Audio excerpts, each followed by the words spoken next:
तर विद्यार्थी मित्रांनो, learn English with Pawar sir या चॅनलमध्ये तुमच्या सर्वांचं स्वागत।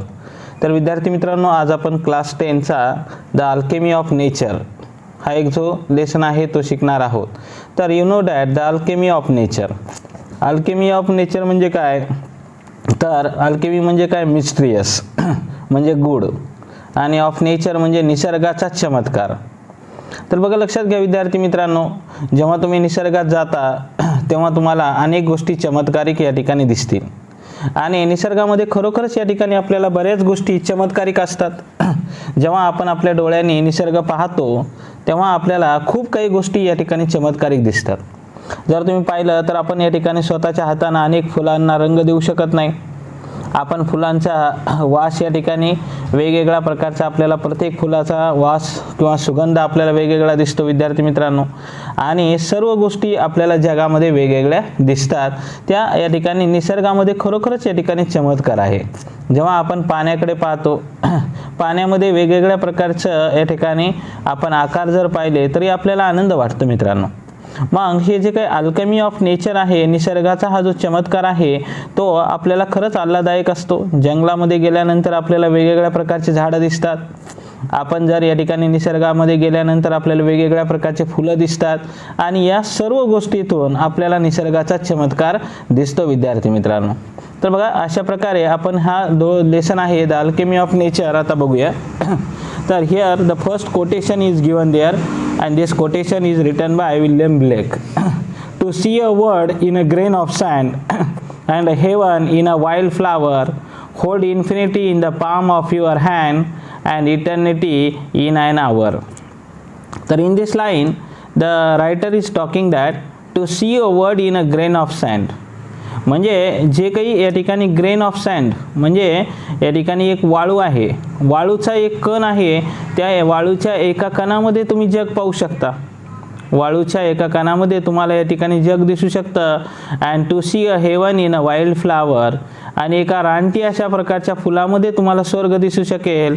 म्हणजे विद्यार्थी मित्रांनो, अनेक गोष्टी आपल्याला या ठिकाणी आपल्याला जंगलामध्ये गेल्यानंतर, फ्लावरमध्ये पाहिल्यानंतर आपल्याला स्वर्ग दिसतो, किंवा hold infinity in a palm of our hand, जर आपण या ठिकाणी आपल्या हाताची जर घडी घातली, लक्षात, पाम म्हणजे hold infinity in the palm, एकत्र जर आपण हात जोडले तर आपल्याला लक्षात येईल विद्यार्थी मित्रांनो की इन्फिनिटी निर्माण होते। म्हणजे अमर्याद अशा प्रकारचं आपण गोष्टी निर्माण करू शकतो। We can create a lot of things by our palm, आपण आपल्या हाताच्या सहाय्याने वेगवेगळ्या फॅक्टऱ्या निर्माण करू शकतो। आपल्या हाताच्या सहाय्याने आपण वेगवेगळं कौशल्य निर्माण करू शकतो। म्हणजे our hands are very important for us, आणि जग घडवण्याची ताकद आपल्यात असते, म्हणून आपण ह्या सर्व गोष्टी आपल्या हाताच्या सहाय्याने विद्यार्थी मित्रांनो करू शकतो। मग आपल्याला ह्या सर्व गोष्टी सहजासहजी करता येऊ शकतात, आणि त्या कशाच्या सहाय्याने करता येऊ शकतील? तर त्या फक्त आपल्याला हाताच्या सहाय्यानेच या ठिकाणी करता येऊ शकतात। म्हणून आपला hold infinity in the palm of your hand and eternity in an hour, eternity म्हणजे एका शाश्वत तासामध्ये आपल्याला सर्व काही गोष्टी दिसतील। म्हणजे एका तासामध्ये आपण बऱ्याच गोष्टी या ठिकाणी पूर्ण करू शकतो विद्यार्थी मित्रांनो। तर अशा प्रकारचं विल्यम ब्लेक यांनी हे या ठिकाणी कोटेशन लिहिलेलं आहे। चला विद्यार्थी मित्रांनो, आता आपण लाईन बाय लाईन शिकूया। We instinctively turn to outdoor activities and nature as a way of relaxing and enhancing our well-being. Nature soothes and nurtures, nature fulfills and motivates, nature whispers and commands. We instinctively म्हणजे काय? Bye natural instinct, म्हणजे जर आपण नैसर्गिकरित्यानं जर पाहिलं तर we turn to outdoor activities, म्हणजे आपण जेव्हा एखाद्या कार्य करण्यासाठी बाहेर जातो तेव्हा आपल्याला निसर्ग दिसतो। And nature as a way of relaxing, जेव्हा आपल्याला रिलॅक्स या ठिकाणी करायचं असते किंवा आरामदायीपणा निर्माण करायचा असतो तेव्हा आपण निसर्गाच्या सानिध्यात जातो। आणि इन्हॅन्सिंग आवर वेलबिईंग, आणि आपण आपल्या उत्तेजना, आपल्या गोष्टी या ठिकाणी वाढू शकतो। नेचर सूट्स अँड नर्चर, निसर्ग काय करतो? आपल्याला सूट्स अँड नर्चर, निसर्ग आपलं संगोपनही करतो आणि आपल्याला शांतता देतो। तर नेचर फुलफिल्स अँड मोटिवेट्स, म्हणजे निसर्ग आपल्या इच्छा पूर्ण करतो म्हणजे nature can create, nature can fulfil our dream. निसर्ग आपले स्वप्न पूर्ण करण्याचा प्रयत्न करतो. म्हणून nature fulfils and motivates. Motivates म्हणजे काय, तर आपल्याला उत्तेजना देण्याचं कार्य करतो. आणि विद्यार्थी मित्रांनो, नेचर विस्पर्स अँड कमांड्स. एवढंच नाही तर निसर्ग आपल्याला या ठिकाणी विस्पर करतो. विस्पर करतो म्हणजे काय, कुजबुजतो आपल्या कानामध्ये. आणि तेवढ्याच नाही तर आपल्याला तो आज्ञा देतो. तर चला विद्यार्थी मित्रांनो, आता बघूया आपण खाली या ठिकाणी काय म्हटलेलं आहे लेखकाने. Are you listening.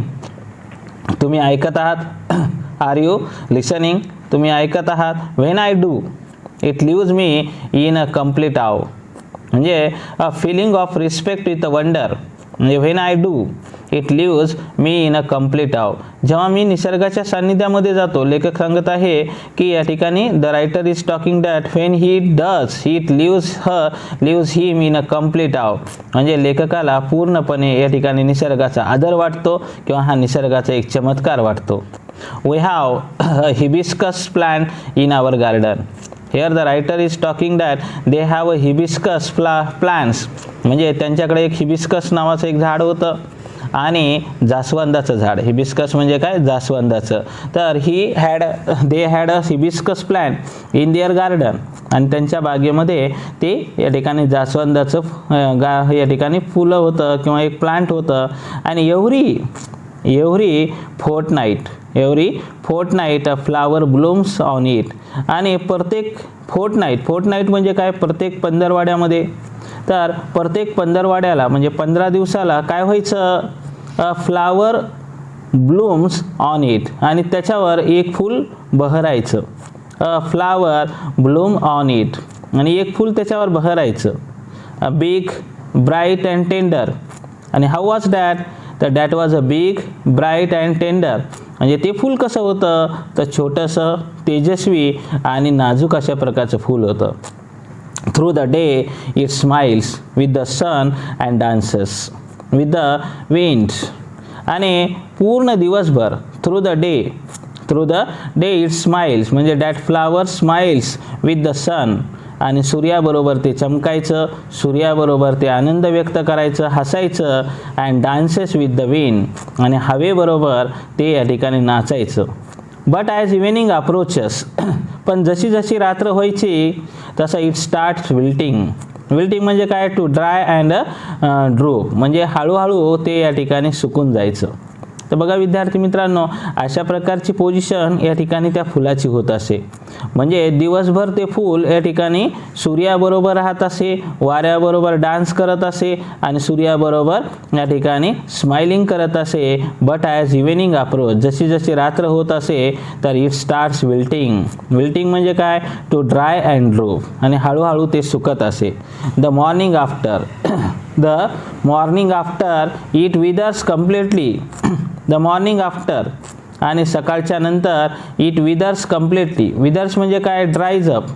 हळूहळू ते पूर्णपणे सकाळी या ठिकाणी गळून पडत असे. म्हणजे withers and by evening it false.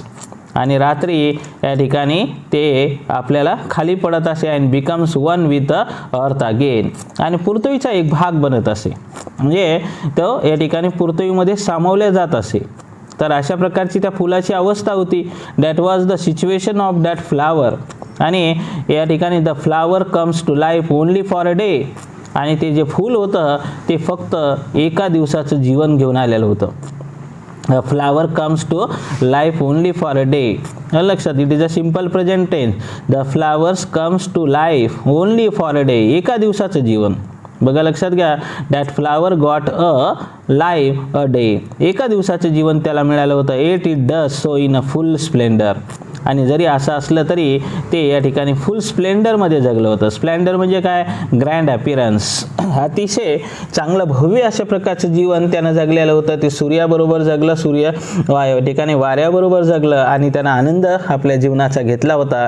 तर असं आपल्याला ठिकाणी दिसतं, what if we too lived our life. मग जेव्हा आपण आपल्या स्वतःचं जीवन जगतो, when we too lived our life however short, आणि जरी ते छोटंसं असलं तरी इट्स फुलेस्ट. म्हणजे आपलं लाईफ जीवन कसं आहे, परिपूर्ण आहे. Our life is a fullest life. आपल्याला देवानं या ठिकाणी पूर्ण गोष्टी दिलेल्या आहेत. God has given us lots of thing in our life आणि मे बी इट्स शॉर्ट. जरी ते जीवन या ठिकाणी थोडंसं असलं तरी सुद्धा आपण या ठिकाणी चांगलं जीवन जगण्याचा प्रयत्न करायला पाहिजे आणि we should live the best life in our life. We went to a rocky beach and saw the spreads of the majestic ocean and the rock alongside, curved, sculpted and shaped by the water. We went to a rocky beach. And so the writer is talking that he went to a rocky beach. म्हणजे जेव्हा ते या ठिकाणी कुठे गेले होते, Rocky बीचला गेले होते. and saw the spread of the majestic ocean. आणि he saw the spread of majestic ocean. आणि समुद्राचा या ठिकाणी चमत्कार त्यांनी पाहिलेला होता. म्हणजे अतिशय समुद्र महासागर या ठिकाणी पसरलेला होता. And Roxx along side. आणि त्याच्या आजूबाजूला खडकं होते. Curved, sculpted and shaped by the water. आणि जे खडक होतं किंवा जे दगड होते त्या दगडांना सुद्धा आकार प्राप्त झाला होता. कर्वड और स्कल्प्टेड म्हणजे काय, त्याच्यापासून शिल्पकला तयार झालेल्या होत्या. म्हणजे that was created the sculpted and shaped by the water. आणि हे सगळं कशामुळे घडलेलं होतं, तर that was happened by because of the water. पाण्यामुळे घडलं होतं. The water shaped them. म्हणजे पाण्यानं त्यांना आकार या ठिकाणी दिलेला होता. Water is so gentle. तर बघा विद्यार्थी मित्रांनो, पाणी हे कसं आहे, अतिशय जंटल आहे.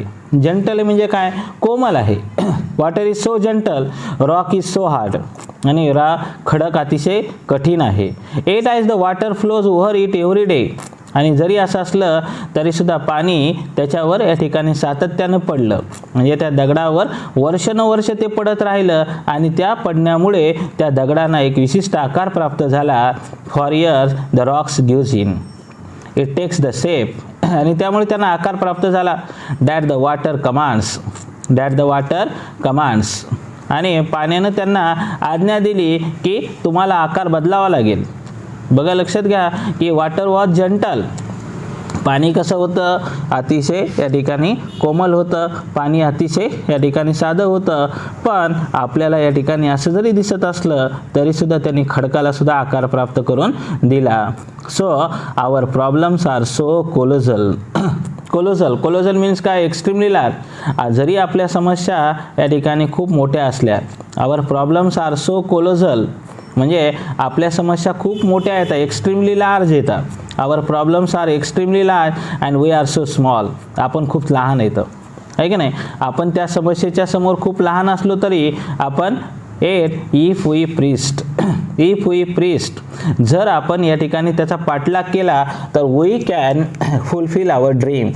जरी आपले स्वप्न अवघड असले तरी सुद्धा आपण आपले स्वप्न पूर्ण करू शकतो विद्यार्थी मित्रांनो. पण कशाच्या सहाय्याने आपण पूर्ण करू शकतो, तर आपल्या समस्येला जर आपण या ठिकाणी तोंड दिलं आणि समस्येला जर आपण या ठिकाणी चांगल्या प्रकारे प्रयत्न केला तर we can get a success in our life. And success is dependent on our thinking power. That is a state of a mind. ती आपल्या मनाची एक अवस्था आहे. इफ फेलो झील, जर या ठिकाणी इच्छा यश मिळवणाराची असेल तर त्याला कोणीही हरू शकत नाही.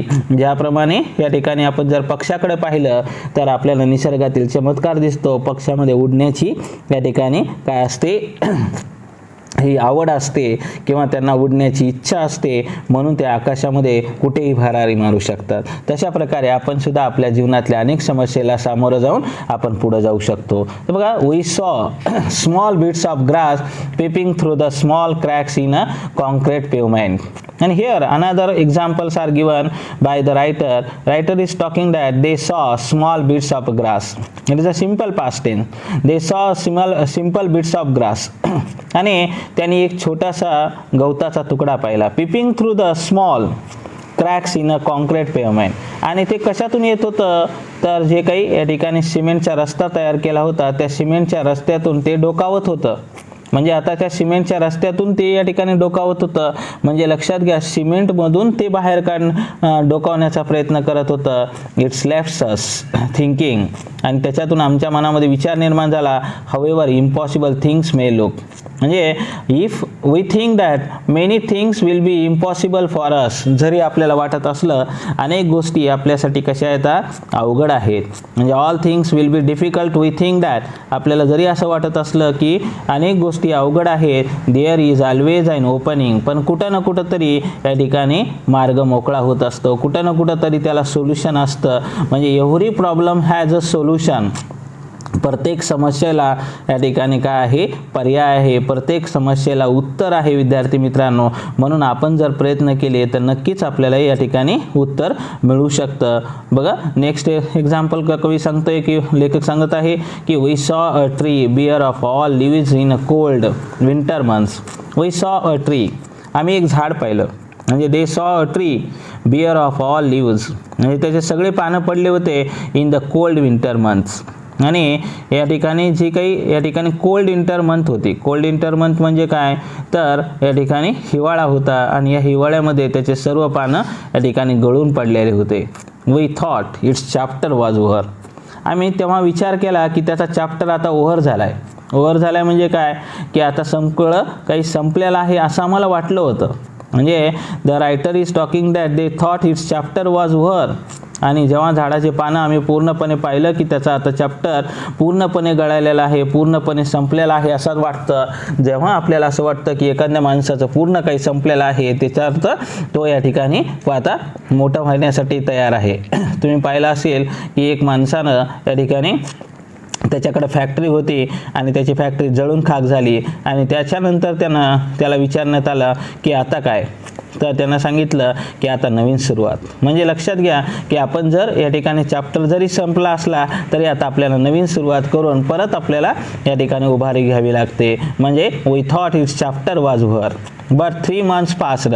पण 3 महिने गेल्यानंतर spring set in and trees was back to green majesty once again. आणि 3 महिने झाले. But 3 months passed. When 3 months passed spring set in and trees was back to its green majesty. आणि पुन्हा भव्य अशा प्रकारचं ते झाड हिरवगार झालं. Once again and full of leaves. आणि त्याला पुन्हा खूप पानं लागले. Full of leaves, flowers. आणि या ठिकाणी खूप पानं, खूप फळं, खूप झाडाला या ठिकाणी आपल्याला फ्लावर्स लागलेले दिसतात. म्हणजे याचा अर्थ फुलं लागले. Birds and like. आणि अनेक पक्षी त्या झाडावर चिवचिव चिवचिव करताना दिसू लागले. आणि या ठिकाणी that tree got a life. अशा प्रकारे त्या झाडाला जीवन मिळालं. What if we too had however difficult things are right now, it will not remain so forever. Remember these too shall pass. म्हणजे लक्षात घ्या, कन्व्हिक्शन म्हणजे if we have a strong belief. जर आपल्याकडे मजबूत अशा प्रकारचा विश्वास असेल तर that however difficult things are right now. जरी या ठिकाणी आपल्यासमोर खूप अडचणी असल्या तरीसुद्धा त्या आपण बरोबर करू शकतो. It will not remain. It will not remain म्हणजे सिंपल फ्युचर टेन्स आहे की त्या तशाच राहणार नाही. सो फॉर एव्हर, खूप कालावधीसाठी तशाच राहणार नाही. येता त्याच्यानंतर जीवन चालूच होणार आहे. म्हणजे जीवन या ठिकाणी जरी संपलेलं असलं तरी तिथून सुरुवात झालेली असते. म्हणजे शून्यातून विश्व निर्माण होत असतं. It will not remain so for ever. Remember this. Remember. So the writer is talking that remember, or he suggested that to remember these too shall pass. म्हणजे हे सुद्धा दिवस या ठिकाणी निघून जात असतात, जे दिवस आपल्याला कठीण वाटत असतात. We saw an army of ants lugging a fly which was at least 10 times the ant size. We saw an army of ants. Here the writer is talking that they saw an army of ants. म्हणजे त्यांनी मुंग्यांची एक काय पाहिली, army पाहिली. Army म्हणजे काय, सैन्य. मुंग्यांचं या ठिकाणी एक आर्मी पाहिली. आर्मी कोणाची असते तर मुंग्यांची असते. तर मुंग्यांचं एक सैन्य पाहिलं. Army of ants lugging. Lugging म्हणजे carry or drag with a great effort. आणि मोठा प्रचंड अशा प्रकारचा प्रयत्न करत त्या फ्लाय, एक मोठी माशी त्या घेऊन जात होत्या. We saw an army of ants lugging a fly which was म्हणजे that fly was which was. Here the writer used the adjective clause was at least 10 times. आणि त्या मुंग्यांपेक्षा त्या 10 पटीनं या ठिकाणी ती माशी जड होती. The ant size. The ants fillers. The ants organized themselves around the fly, lifted it on a frail feelers and carried it quite a distance. The ants organised, आणि त्या मुंग्या सगळ्या एकत्र झाल्या. द ॲन्ट्स ऑर्गनाइज्ड देमसेल्स, त्यांनी स्वतःला एकत्र केलं अराउंड द फ्लाय, आणि सगळ्या त्या मुंग्या ज्या जी काही फ्लाय होती, जी माशी होती, त्या माशीच्या बाजूनं या ठिकाणी जमा झाल्या. Themselves around the fly and lifted it on a frail. Lifted it on a frail. Frail म्हणजे काय? वीक लेग्स, म्हणजे त्यांचे जे काही अशक्त अशा प्रकारचे पाय होते. It on a frail fillers, frail fillers, weak legs and carried it to a quite distance, आणि काही अंतरावर त्यांनी आपलं खाद्य खाण्यासाठी त्या याला घेऊन गेल्या. म्हणजे बघा लक्षात घ्या की त्यांच्यामध्ये या ठिकाणी त्या साईजनं जरी कमी होत्या पण त्यांच्यामध्ये युनिटी होती आणि त्यांनी ती गोष्ट या ठिकाणी पूर्ण केली. तर आपण सुद्धा या ठिकाणी अशा प्रकारे जर एखादी गोष्ट आपण मॅनेज करून केली, व्यवस्थापन करून केली, तर we can get a success in that time. आपल्याला सुद्धा यश मिळू शकतं. Their teamwork and perseverance were impressive. आणि खरोखरच त्यांचं टीमवर्क महत्त्वाचं होतं. That was a teamwork is very important in a life. जीवनामध्ये सर्वात महत्त्वाचं सांघिक कार्य महत्त्वाचं आहे, आणि perseverance is very were impressive. आणि त्यांचं या ठिकाणी परसिवरन्स या ठिकाणी महत्त्वाची होती, म्हणजे चिकाटी महत्त्वाची होती, आणि चिकाटी ही खरोखरच या ठिकाणी प्रभावी होती. आणि that was very very impressive for everyone. What if मग आपल्या बाबतीत काय? We too are consistent. आपण सुद्धा सातत्याने ठेवलं पाहिजे. एक लक्षात घ्या, consistent effort can get a success. सातत्यानं जर आपण प्रयत्न केले तर आपल्याला यश मिळतं. कन्सिस्टंट ऑर्गनाइज्ड, ऑर्गनाइज्ड म्हणजे व्यवस्थित आपण जर या ठिकाणी त्याच्यावर चिंतन केलं आणि त्या गोष्टी जर योग्य व्यवस्थितपणे केल्या, focused, pay attention on that, तर आपण त्याच्यावर जर या ठिकाणी फोकस केलं की स्पायडर वेब्स आर डेलिकेट. आता तुम्हाला माहिती आहे की जे स्पायडर वेब असतात ते कसे असतात? अतिशय डेलिकेट असतात, नाजूक असतात. आलं लक्षात? पण ते काय करतात? ते फोकस करतात, ते ऑर्गनाइज करतात, सातत्यानं ते काम करतात. At very strong, at very strong. Rainbow colours the entire sky. आणि जर आकाशामध्ये आपण जर या ठिकाणी रेनबो पाहिला तर त्याचा रंग संपूर्ण आकाशामध्ये पसरलेला आपल्याला दिसतो.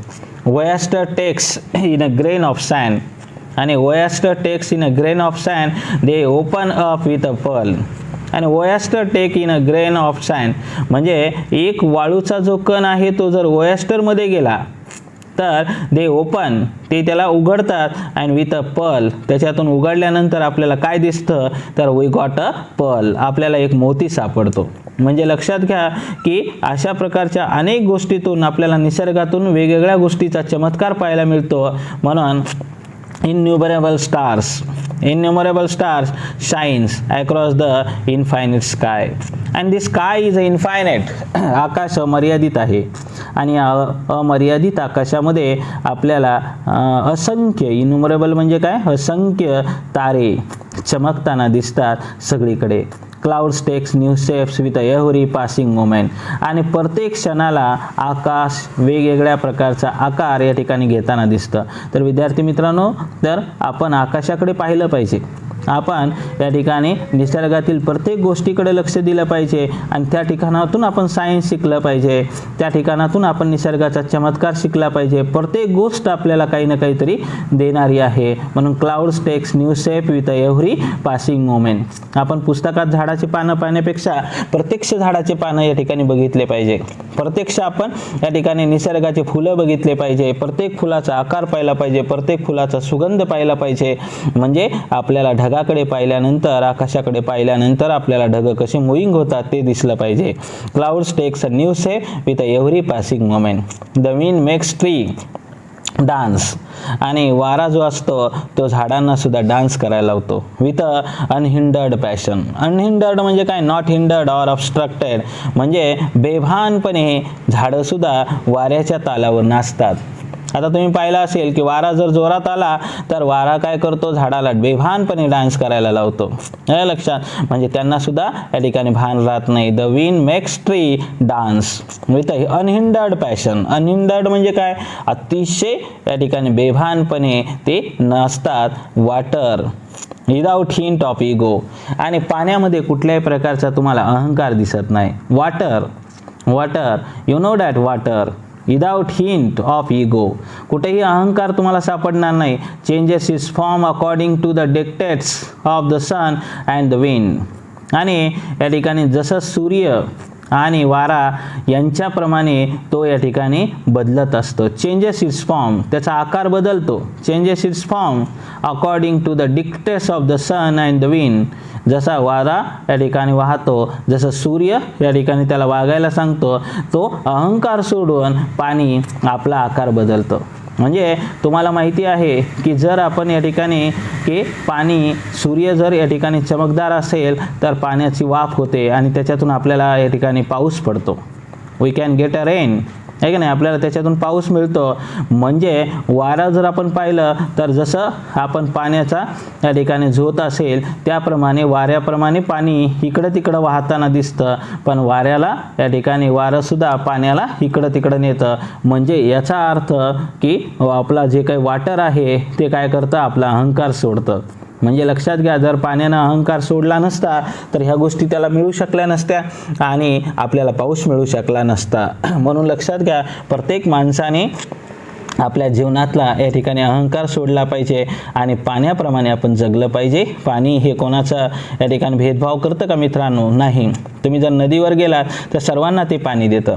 असं म्हणत नाही की हे या जातीचं आहे, हे याचं आहे, तर आपल्याला कुठेही या ठिकाणी असं सापडत नाही. म्हणजे पाण्यामध्ये अहंकार असतो का? नाही. म्हणून या ठिकाणी आपण म्हणतोय की पाण्याने आपण आपलं अंग शुद्ध करू शकतो. म्हणून पाणी हे सर्वात या ठिकाणी महत्त्वाचं आहे. Water is very important for अस. म्हणून आपण हा चमत्कार आहे निसर्गाचा, विदाउट हिंट ऑफ इगो. त्याच्यात कुठल्याही प्रकारचा अहंकार दिसणार नाही. Changes is form according to the dictates of the sun and the wind. When we see a caterpillar, जेव्हा आपण एखाद्या कॅटरपिलरकडे पाहतो, when we see a caterpillar turn into a butterfly. जेव्हा एखादं या ठिकाणी कॅटरपिलर असतं, आता तुम्हाला माहिती आहे कॅटरपिलर हे जे आपल्याला सुरवंट दिसतं, त्या सुरवंटाकडे जर जेव्हा पाहिलं तुम्ही, when we see a caterpillar turn into म्हणजे काय, बदल होतो बटरफ्लायमध्ये. आता कॅटरपिलर अतिशय आपल्याला या ठिकाणी सुंदर दिसतं का? नाही. पण त्याच्यातून सुद्धा या ठिकाणी सुंदर अशा प्रकारचं बटरफ्लाय निर्माण होतं. A flower turn into a fruit. एका फुलाचं रूपांतर आपल्याला फळामध्ये झालेलं दिसतं. That is the alchemy of a nature. म्हणजे that is a mysterious power of the magic that can change things by the nature. म्हणजे हा एक निसर्गाचा चमत्कार आहे. And a flower into a fruit, turn into a fruit, we experience the alchemy of nature. अशा प्रकारे निसर्गाचा चमत्कार आपल्याला या ठिकाणी अनुभवायला मिळतो. We experience the alchemy of nature, we touch it. आपण त्याला स्पर्श करायला पाहिजे. And become a gold our self. आणि आपल्या स्वतःला सुद्धा या ठिकाणी सोनेरी बनवायला पाहिजे. म्हणजे we should make our self by the touch of a nature. म्हणजे जर आपण निसर्गाच्या सानिध्यात गेलो तर नक्कीच आपल्याला सुद्धा या ठिकाणी काय मिळणार आहे की या ठिकाणी सोनेरी स्पर्श मिळणार आहे. You will get a golden touch. And we become a gold our selves. आपल्या स्वतःला आपण सोनेरी बनवू शकतो. म्हणून मित्रांनो, निसर्गाच्या सानिध्यात जाऊन निसर्गाचा आनंद घेण्याचा प्रयत्न करा. आणि आपण जर सगळ्यांनी निसर्गात जाऊन या ठिकाणी निसर्गाचा आनंद घेतला तर आपल्याला कुठल्याही गोष्टीमध्ये नक्कीच या ठिकाणी प्रेरणा मिळणार आहे. म्हणजे we can get a lots of inspiration from every natural elements. So each and every person should take participations, and each and every person should see from their eyes the alchemy of nature. आपण निसर्गाचा चमत्कार पाहिला पाहिजे असं लेखकाला या ठिकाणी सांगायचं आहे. तर दिस लेसन हॅज रिटन बाय रक्षा भरडिया. तर बघा, रक्षा भरडिया यांनी आपल्यासाठी हा लेसन लिहिलेला होता. तर विद्यार्थी मित्रांनो, तुम्हाला हा जर माझा व्हिडिओ आवडला असेल तर या ठिकाणी याला लाईक करा, सबस्क्राईब करा आणि इतर मित्रांना शेअर करायला विसरू नका. Have a nice day.